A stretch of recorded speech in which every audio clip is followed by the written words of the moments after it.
Está aquí, sí, sí, sí, sí, está aquí. Ustedes no le ven, pero yo sí le veo y ya saben todas y todos que no tiene coleta. Ahora le voy a preguntar por qué carajo se la quitó cuando nadie le decía que se la quitara, no se la quitaba cuando todo el mundo se lo pedía. Bueno, ¿saben de quién hablo? Sí. Pablo Iglesias, ex vicepresidente de España, ex secretario general de Podemos, pero hoy en día es profesor de universidad, ha retomado la actividad académica, aunque nunca del todo la dejó, es presidente de la Fundación 25M y bueno, bienvenido y gracias por estar aquí en esta travesura radial llamada La Pizarra, Pablo. Un placer estar en la pizarra contigo, Alfredo. Bueno, aquí hace la última temporada, Pablo, hemos empezado hablando de los sueños, pero no los sueños en el sentido que soñamos de la vida, no, no, soñar, soñar de verdad. ¿Te acuerdas de lo que soñaste ayer o antes de ayer o esta semana? ¿Eres de los que te acuerdas de los sueños o nada de nada? No todos los días, pero como yo duermo con mis hijos, cuando hacen que la noche sea como más inquieta y tenga más interrupciones, entonces te acuerdas más de los sueños. En realidad, acordarse de los sueños es dormir mal. Cuando duermes bien, vas pasando de manera correcta por las fases y cuando te despiertas no te acuerdas. Pero cuando tus hijos te despiertan con mucha frecuencia, pues sí, claro, que te acuerdas que te acuerdas de los sueños. ¿Alguno que te acuerdes recurrente de cuando eras niño? Así que diga, ¿por qué soñaba yo tanto esto? Recuerdo aquí que Sacristán me contaba incluso cosas de que quería ser actor y soñaba eso, una cosa medio rara. ¿A ti te pasó algo así o algo más mundano? Yo de pequeño soñaba que volaba y eso después el psicoanálisis, que ha hecho mucho daño y mucho bien, y interpreta que era como falta de libertad o una voluntad de libertad, pero recuerdo que de niño soñaba que volaba.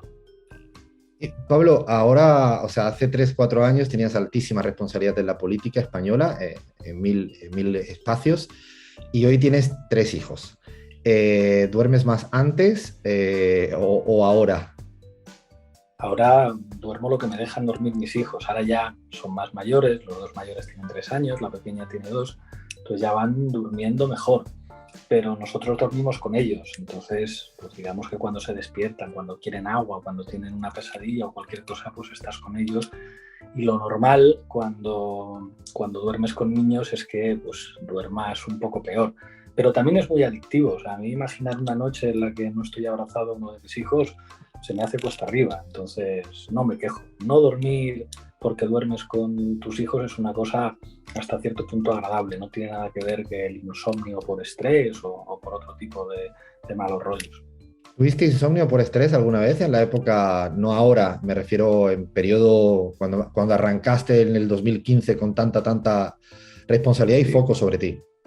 sí, muchas veces. La noche antes de presentar Podemos en el Teatro del Barrio, recuerdo que dormí fatal.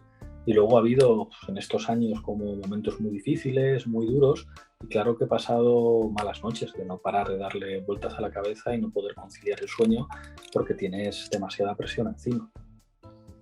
Pablo, desde América Latina hay mucha gente, no sé, militante argentino, ¿no? Militante ecuatoriana, boliviana, que me ha preguntado en este tiempo, ¿por qué Pablo deja, entre comillas, la política o su cargo de responsabilidad en la política? ¿Cómo le explicas? Porque me han dicho de todo, pero ¿qué pasa? ¿No soporta la presión? Ah, son muy burgueses allá en Europa, ya necesitan sus periodos de terminar. ¿Cómo le explicas, conoces bastante la realidad latinoamericana, a esa militancia de izquierdas en cualquier lugar de la región, los porqués? Hay una frase atribuida al Che Guevara que dice algo así como un revolucionario no dimite jamás. Y yo creo que no quería decir eso el Che Guevara, porque no es lo que hace en su biografía. Un revolucionario tiene que saber dónde le toca estar en cada momento. Y no es que pretenda yo compararme con una figura eh, con la que no se podría comparar nadie, pero en realidad tenía razón. Uno debe estar en cada momento en el lugar en el que es más útil y en el lugar en el que le corresponde. Y creo que era una evidencia que yo, después de haber conseguido cosas enormemente importantes, era ya una figura respecto a la cual la derecha había construido un chivo expiatorio y que contribuía además a despertar lo peor de las bajas pasiones que tenía influencia en el comportamiento electoral de la derecha y de la ultraderecha. Y era evidente que había compañeras que podían jugar y que están jugando, de hecho, en una dirección mucho más coral un papel mucho más útil para el proyecto.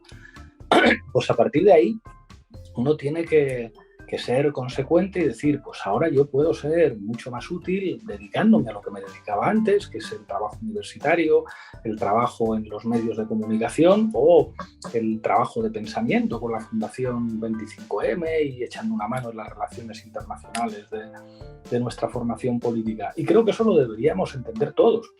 Hay un problema tradicional en la izquierda y es que muchas veces los grandes líderes no saben retirarse a tiempo. Y yo creo que favorecer una sucesión que, digamos, que opere mejor, que renueve, que cambie de estilo, que pille descolocado al adversario, porque el adversario nunca se imagina que alguien va a dejar el cargo y va a dejar las responsabilidades y el coche oficial, pues es algo que se tiene que convertir en cultura de la izquierda. Máxima, además, cuando trabajamos hacia una feminización de los liderazgos en los espacios políticos de izquierdas. Reconozco también que esto para mí no era tan difícil, que a mí en realidad me hace mucho más feliz lo que hago ahora. O sea, me gusta mucho más dedicarme al periodismo crítico, a ser investigador en la universidad, a conspirar cosas contigo, que a la responsabilidad institucional, que es enormemente sacrificada. Pero creo que tenemos que acostumbrarnos a que los líderes políticos no pueden estar hasta que les maten, sino que tienen que estar hasta el momento en el que hay otras compañeras u otros compañeros que pueden ser más útiles y más eficaces en ese rol. Y que la política en esta época implica niveles de desgaste muy altos y tiene que haber compañeros y compañeras dispuestos a tomar el relevo cuando sea necesario. ¿Sientes que dejaste de ser tú durante algún tiempo con alta, o sea, la vicepresidencia o con tanta responsabilidad? Es una de las cosas que uno se pregunta siempre que ve a grandes liderazgos. ¿Deja de ser él o ella cuando le toca fungir en cualquier espacio? ¿Lo notas ahora? ¿Te lo preguntabas en su momento? ¿Cómo lo vas gestionando eso, Pablo? Son versiones diferentes. Nosotros, las personas, no somos un yo que funcione de manera igual independientemente del rol que tenga. El rol define buena parte de lo que tú eres. Entonces es evidente que Iglesias vicepresidente es muy distinto a Iglesias articulista en un medio o investigador en la universidad, pero el trasfondo es el mismo. Y si de algo estoy orgulloso es de haber sido muy consecuente con mi manera de ver la política y mi manera de ver las cosas cuando he tenido muchas responsabilidades. Creo que me lo han hecho pagar caro. Si yo hubiera dejado de ser quien era, pues seguramente hubiera recibido mucho mejor trato. Yo creo que lo más evidente, lo más eficaz para valorar quién es alguien es ver quién le ataca y quién le defiende. Y eso te lo define. A alguien no hay que preguntarle ¿qué opina usted sobre usted mismo? Todos somos nuestro mejor abogado defensor. Hay que ver quién le ataca y quién le defiende, y eso ya te está dando todas las claves. Yo estoy obsesionado, Pablo, con un verbo que no sé por qué no existe, que se llama perspectivear, ponerle perspectiva a las cosas. Ahora que ha pasado un tiempito desde que deja tu responsabilidad, hay más halagos, más críticas, te han cambiado el trato mediático, decir, ay, por fin se fue este Coletas ya y ahora sí lo vamos a tener aquí de contertulio, todo bien. Y en la calle, ¿cómo has sentido, digo en términos de esa de perspectiva, cómo lo ves, aunque sea poquito tiempo lo que ha transcurrido? Siempre cuando te vas es más fácil recibir halagos, eso es evidente. Lo que pasa es que conmigo hay como dos campos irreconciliables. Digamos, en el campo progresista, pues claro que recibes mucho cariño, mucha gente que dice, ay, ojalá volvieras, qué pena que te fuiste, otros que dicen, qué bien, qué decisión más inteligente, qué generosa, que no sé qué. Pero también hay una cosa que opera, y es en el campo cultural de la derecha hay odio. Odio que si se pudiera traducir en el exterminio físico, se traduciría en esa. Odio sin matices. Eso también tiene que ver con que yo sigo muy activo en un campo político fundamental, que es el campo mediático, cultural, que es tan importante como el institucional o como el de los movimientos sociales. Entonces, pues muy contento del cariño de los míos, del cariño de mi gente, de nuestras bases electorales, de nuestros militantes, también de otros sectores de la izquierda. O sea, como, pues estoy muy orgulloso de que la gente que me trata bien de otros partidos, pues es gente de partidos de izquierdas. pues la gente de Esquerra Republicana de Cataluña, la gente de H. Bildu. Bueno, también es una manera de reconocer una trayectoria en la que hemos tratado de construir alianzas muy importantes. Y de nuevo, pues lo que te decía antes, muy orgulloso de quien me quiere y tanto más orgulloso de quien me odia, porque las dos cosas pues te definen.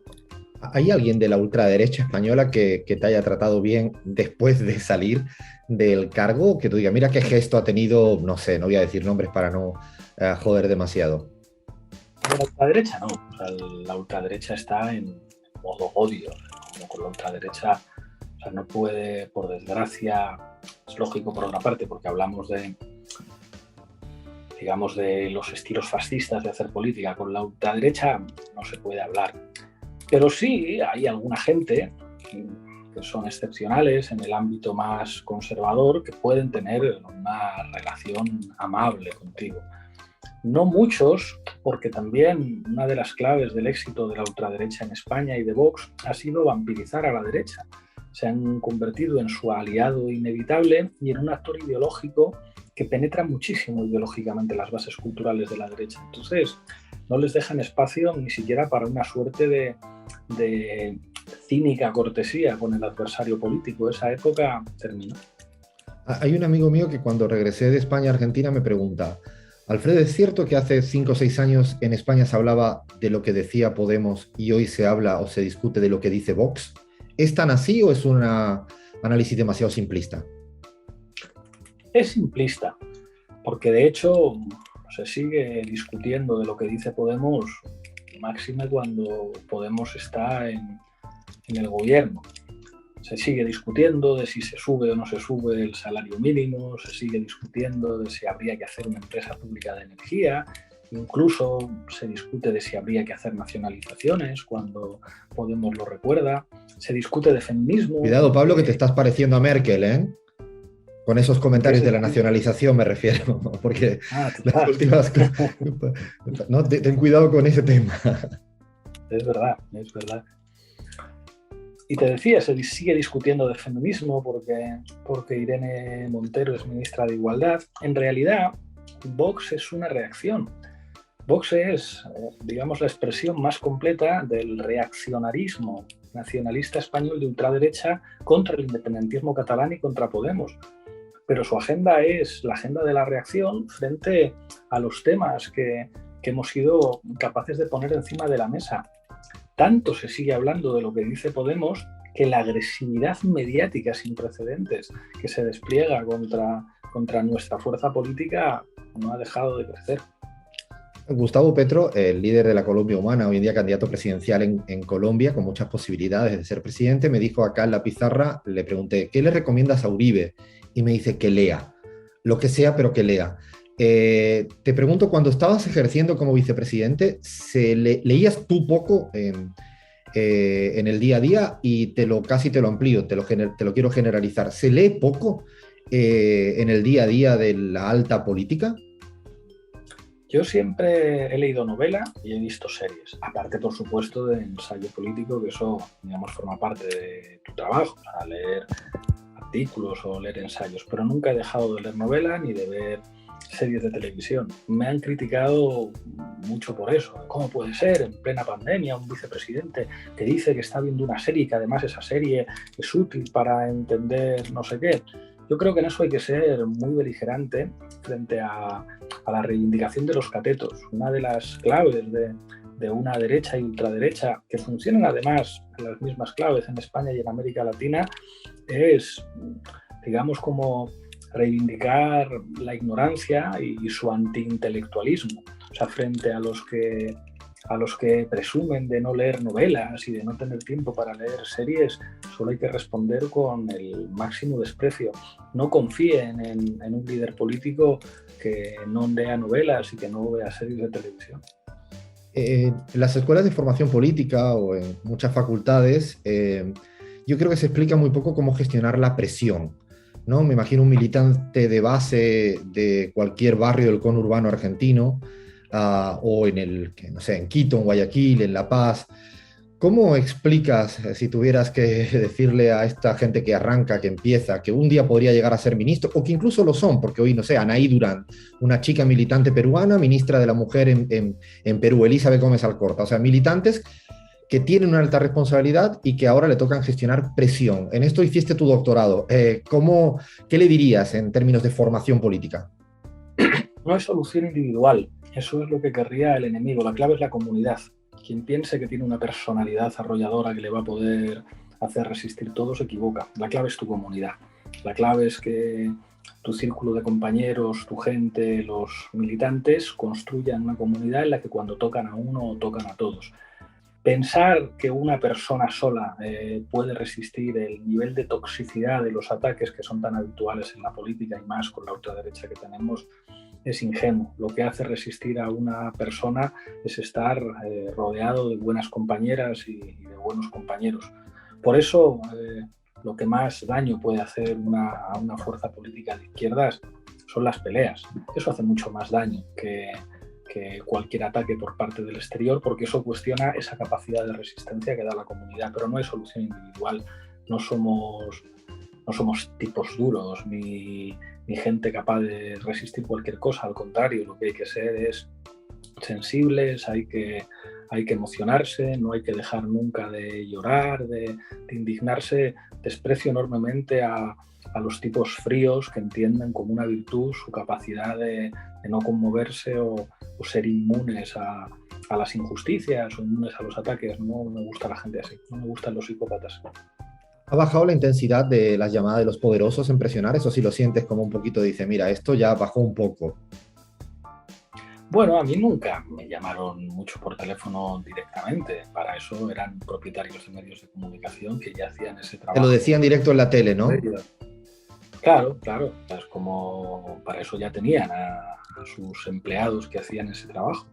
Pero sí me llama la atención que algunos de ellos siguen teniendo como interés en conversar de vez en cuando y esas cosas, pero claro, ya presión ninguna. Por culpa tuya, Pablo, vi la serie Wagon Noir, pero me la comí así entera. De hecho, la he recomendado a todo el mundo, se la recomiendo porque no es muy vista acá en la Argentina ni en América Latina. Hace poquito le dije a un gran amigo, también periodista, Daniel Toñetti, mírala porque es una joya. De ahí me enganché a ver En la sombra, también francesa, muy buena también.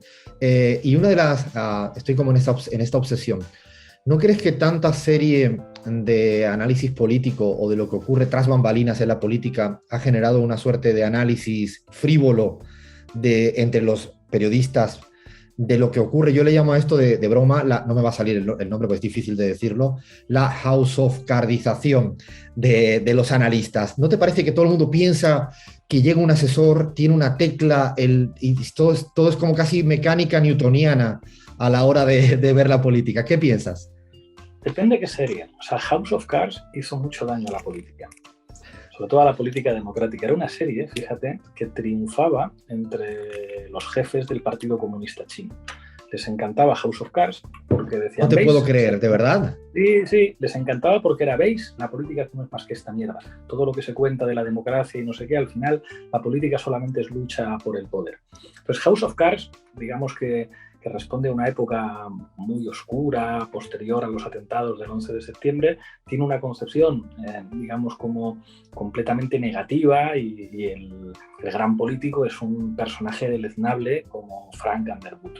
Luego está alguien que a mí me parece, aquí que no nos oye nadie, un tostón, que es Sorkin, que es un idealista. Entonces, Sorkin te saca un presidente de los Estados Unidos que te lo llevarías a tu casa a cenar y tiene como una concepción idealista de la política con estas cosas como de hay un presidente en la sala, todo el mundo en pie y no sé qué. A mí ese rollo me aburre.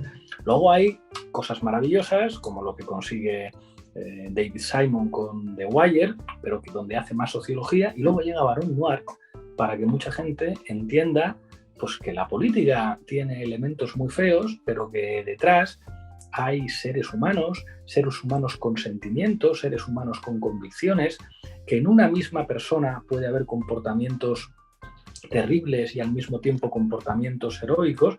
Es, yo creo, una serie que humaniza la política y que es extremadamente realista, y que además incluso tiene momentos en los que explica que sí, la política es una mierda, pero la ausencia de política, eso sí que es una cosa muchísimo peor.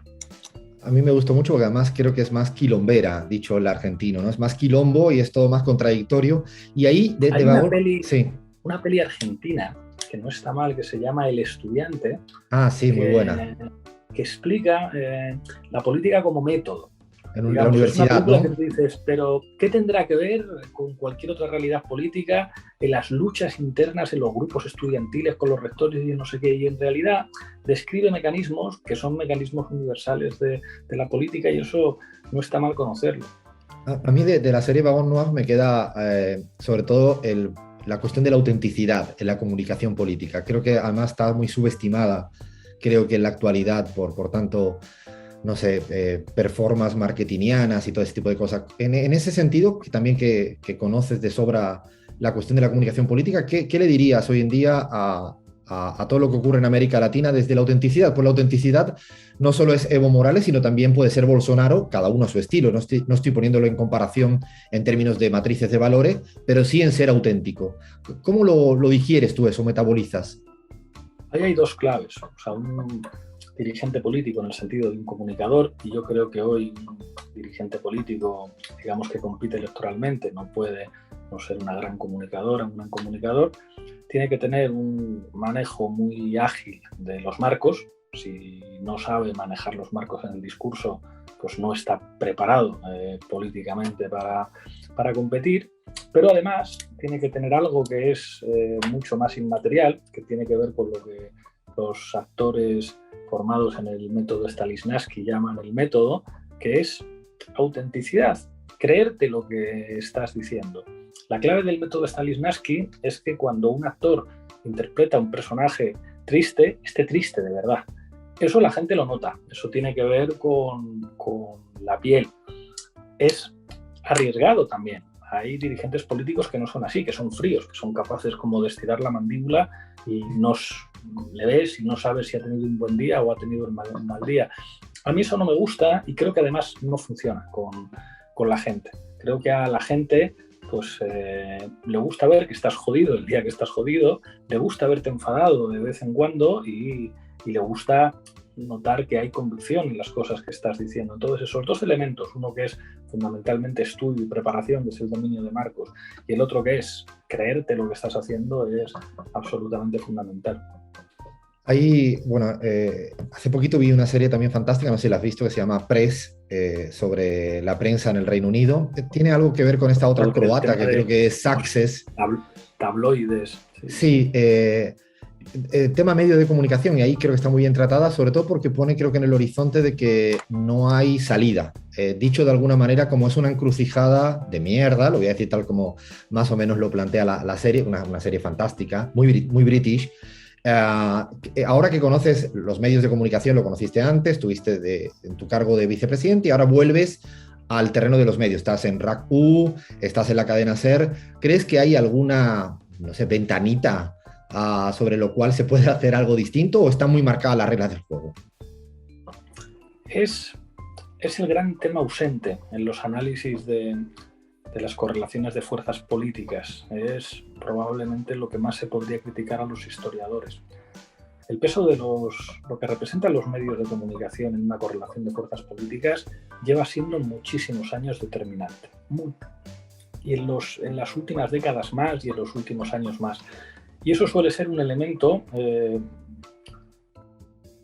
difícil de encontrar en los análisis historiográficos sobre los diferentes procesos políticos. Al final, la clave para entender, sobre todo en sistemas políticos que se fundamentan en procedimientos electorales, en lo que la gente decide votando, al final esa correlación de fuerzas mediáticas pesa más que cualquier otro factor. Y eso está sometido a una estructura de propiedad determinada. Y el hecho de que grandes bancos y grandes empresas puedan ser los propietarios del 80, el 90% de lo que todo el mundo ve, escucha y lee, pues es al final lo que permite determinar cómo la gente piensa. Es el gran terreno de combate político. Cómo le vaya a una fuerza política no se puede medir en relación a la brillantez de sus estrategias. Eso es una estupidez. Al final, la clave de cómo le vaya a una formación política tiene que ver con su potencia de fuego. Una cosa que estaba muy claro en las épocas de lucha armada en América Latina: la revolución no se va a hacer teniendo razón, se va a hacer teniendo una fuerza armada que pueda derrotar a la fuerza armada del adversario. Sin embargo, parece que cuando se habla de la correlación de fuerzas mediáticas, este análisis tan básico no opera. Por lo tanto, una de las tareas fundamentales de cualquier proyecto transformador es, digamos, construir tu propia base cultural e ideológica, y eso implica lo mediático en el sentido más amplio de la palabra. Claro, el problema es que esto cuesta mucho dinero, y pelear siempre con la mano atada a la espalda, con medios alternativos como los que trabajamos nosotros, pues te obliga a estar compitiendo con actores que manejan miles de millones de dólares y de euros puestos al servicio de empujar unos marcos determinados para defender sus intereses. Yo me conformaría con que la izquierda tomara conciencia sobre lo que eso representa, porque eso es condición de posibilidad de estar en la política. El actor más determinante en tiempo de paz. En tiempo de guerra no importa tanto que haya periódicos o televisiones, sino que haya misiles. Pero en tiempos de paz, incluso en los tiempos de guerra tiene su importancia la comunicación, pero en los tiempos de paz el actor político más determinante son los medios. Por eso siempre se presentan como una suerte de actor neutral y apolítico. No hay mayor mentira que eso. Y de hecho, cada vez que lo dices, esto, digamos, genera sarpullidos y odios y te señalan como un peligroso bolchevique, pero esto es así. Lo vemos en Press, en esta serie, se ve también en The Newsroom, aunque es más estilo Sorkin, y por suerte ya hay, digamos, como muchos referentes culturales para entender qué es lo que significan los medios de comunicación. Y en eso, si soy abogado del diablo, Pablo, ¿cómo se explica con esa correlación de fuerzas y ese poder una victoria como la de AMLO, con todo en contra, y sigue ratificándose, o la de Luis Arce en Bolivia, o la de en su momento Alberto Cristina acá? Y ahí hay una hipótesis que te la pongo encima de la mesa para que tú la cuestiones. No es que los medios de comunicación son hoy en día gran consumo de entretenimiento, pero no tanto tiene credibilidad en su información. ¿No hay ahí una dialéctica muy sui generis que se está dando en tiempo real? Sí, pero hay que entender que son excepciones. O sea, lo normal no es que gane la izquierda, porque la izquierda históricamente tiene en contra todo. Ayer dijo Vargas Llosa una cosa muy interesante en Madrid, en una convención del PP. Dijo: lo importante de la democracia no es la libertad para votar, es que la gente vote bien, porque los países que votan mal, pues después pasa lo que pasa. Lo dijo abiertamente. Esta es la historia de la izquierda. Cuando la izquierda vota mal en Chile, la experiencia de Allende, pues todo el mundo vio lo que ocurrió. Entonces, cuando vemos lo que ocurrió con Arce, lo que ocurrió con López Obrador, lo que ha ocurrido en Argentina, lo vemos como excepciones. A pesar de ese abrumador dominio mediático, claro, hay veces en que pues, las situaciones de desigualdad, los efectos de las políticas de la derecha, una cierta memoria, como en el caso de Bolivia, sobre lo que ha implicado para los sectores subalternos y las clases medias los gobiernos de Evo, la propia movilización social, todo eso cuenta en la correlación. Pero al final, si no se equipara la correlación de fuerzas en lo mediático, es cuestión de tiempo que terminen ganando otra vez. La mejor prueba de que esto es así es que nunca lo sueltan. Hay pocas cosas menos rentables que un medio de comunicación. Es perder el dinero. La mayor parte de los periódicos son una máquina de perder dinero, no digamos las televisiones y las radios, porque los ricos se gastan, los ricos que lo que lógicamente más les importa es su dinero y hacer negocios exitosos, porque tiran su dinero en proyectos empresariales que prácticamente siempre son deficitarios como los medios de comunicación, porque están invirtiendo en uno de los dispositivos más importantes para mantener su propio poder y su dinero. Esto es un ABC político. Sin embargo, solamente el hecho de enunciarlo inmediatamente hace que el adversario te defina como el mal. Me voy a una serie mainstream, La Casa de Papel. No sé si la has estado viendo o no. No, nada.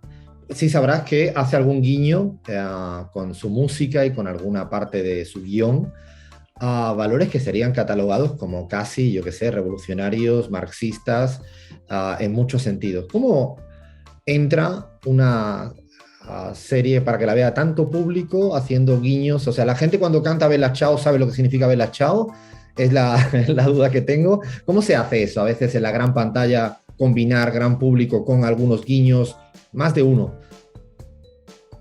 No puedo hablar de La Casa de Papel porque no la he visto. ¿Y por qué no Entonces, la no, viste? Esa es una pregunta que tienes que decirle a toda la porque, audiencia. porque vi el primer capítulo y no me enamoró. Y yo cuando veo el primer capítulo de una serie, salvo que me insistan en que hay que darle tiempo y no sé qué, como, no me convenció el primer capítulo y me puse a otra cosa.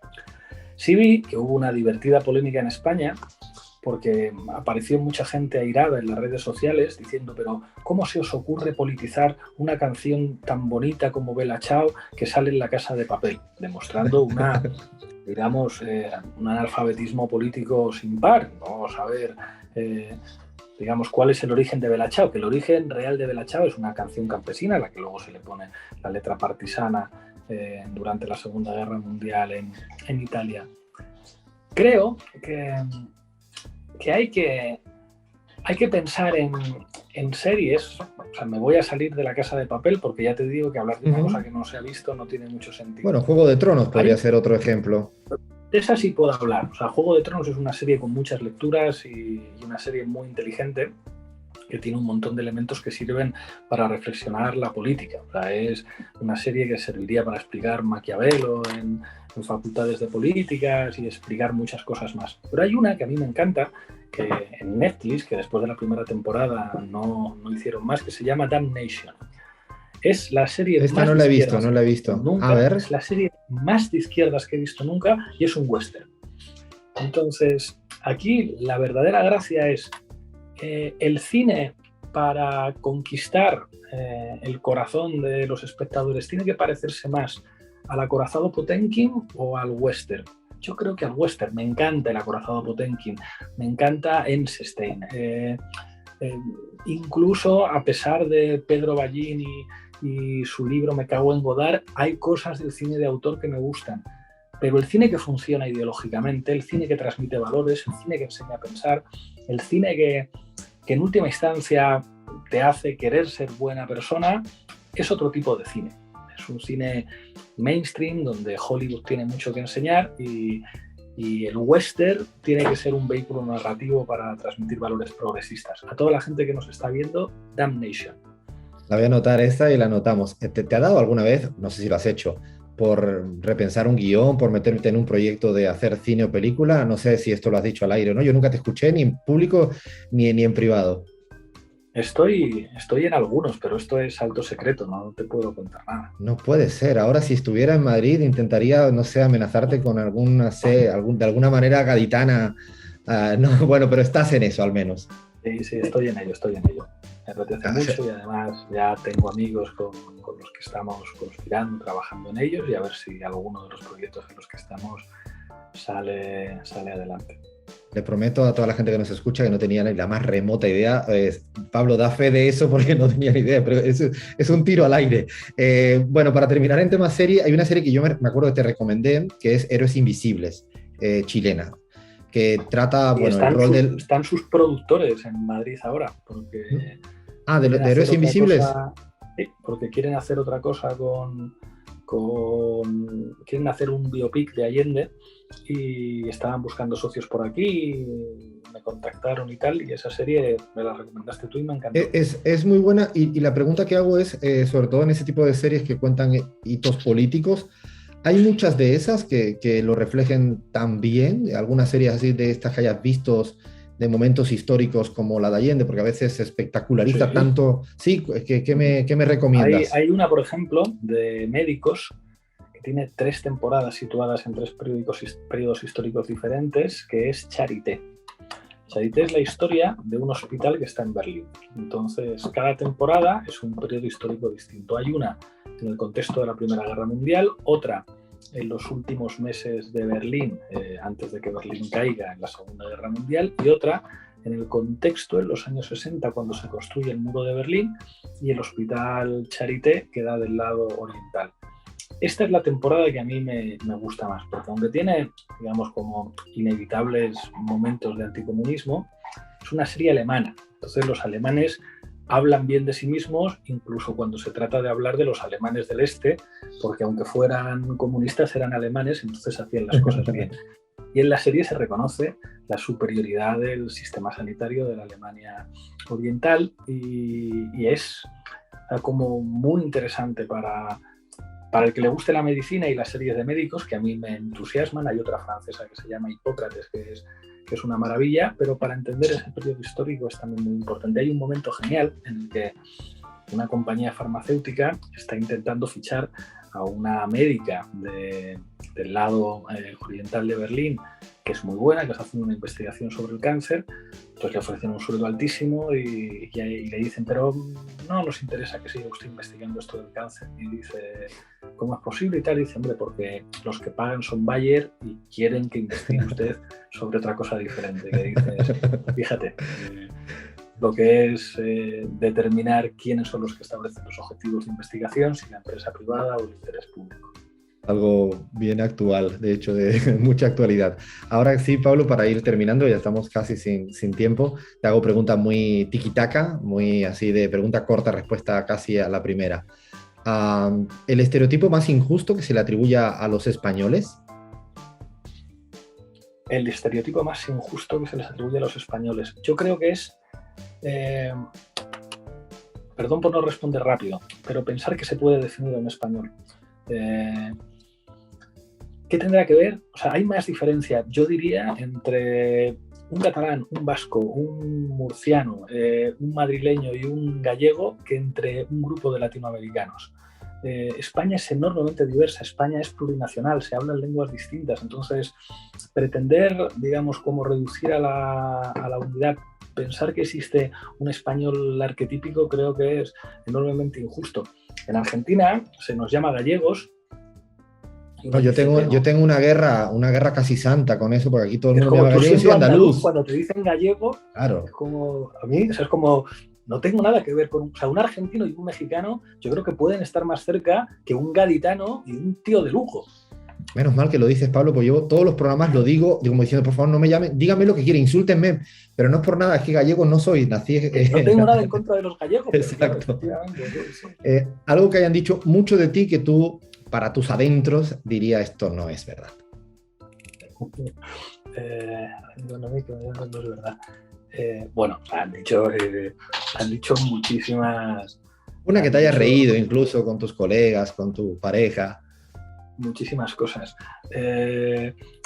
Claro, a mí siempre, como la ultraderecha, me han atribuido ser como muy ligón y muy tal, y para mis adentros era, pero si soy un monje de clausura, o sea, qué enorme injusticia, o sea, con la cantidad de golfos que hay por ahí, que yo conozco, con nombres y apellidos, en mi partido, en otros partidos, y que a mí, que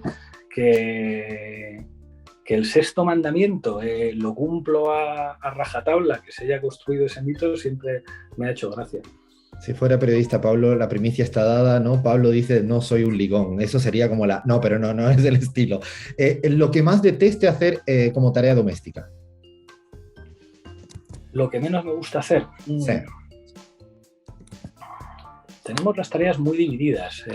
Yo cocino siempre, pero por ejemplo, algo que me molesta enormemente es recoger los juguetes de mis hijos, porque es una tarea como muy poco duradera, o sea, es estar recogiendo y mientras está recogiendo los están tirando otra vez y es ir detrás de ellos todo el rato y eso me desespera. Casi prefiero pues, que lo tiren todo y ya al final, después de acostarles, recogerlo.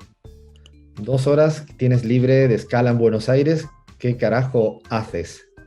Leer, por supuesto. Te añade, o sea, como sin cobertura en el móvil. Abrir el Kindle o sacar una novela y leer. ¿Un personaje histórico de América Latina con el que te hubiera gustado compartir un vinito? Muchísimos. Quizá René Zabaleta. Ah, el boliviano, ¿no? Es boliviano, ¿no? Sí, sí, René Zabaleta, Sí, sí. sí. Es del estado aparente, ¿no? Eso es, Sí. el de la Sociedad Abigarrada en Bolivia.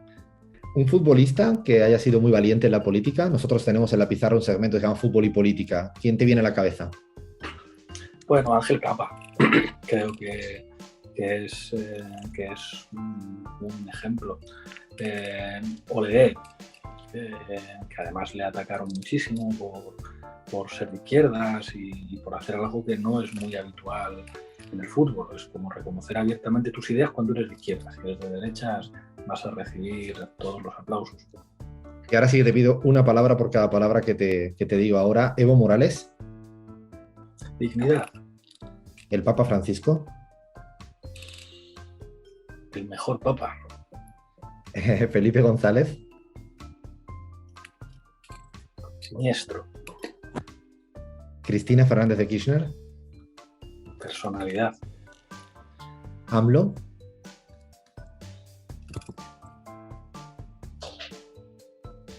un México diferente, Ayuso, Trump a la madrileña, Bolsonaro, Trump a la brasileña, Alberto Fernández, un buen tipo, Santiago Abascal, reaccionarismo, lo peor de la política, y para terminar déjame una palabra escrita en la pizarra. libertad. Creo que es una palabra cuyo significado tenemos que disputar. Bueno, mil gracias Pablo por este ratito de conversa acá en este chiringuito llamado La Pizarra. Me voy a por los peques al cole. Gracias. Dale un fuerte abrazo Pablo, chao.